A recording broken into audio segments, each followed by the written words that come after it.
Let's solve this elegant number theory problem. We want to find all pairs of p, m that satisfy the equation, where p is a prime number and m is a positive integer. First, let's factor out p on the left side. This gives us p times p plus m plus 1 equals m plus 1 cubed. This means p divides m plus 1 cubed, and since p is a prime number, that means p divides m plus 1. So we can write m plus 1 as k times p, where k is a positive integer. Now, let's substitute this back into our rearranged equation and simplify. After dividing both sides by p squared, we get a beautifully simple relation. 1 plus k equals k cubed times p.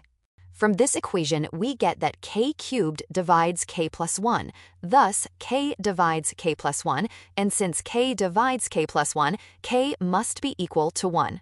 For k equals 1, we get easily that p equals 2 and m equals 1. That's it. The only pair, p, m, that is a solution for the original equation is 2, 1.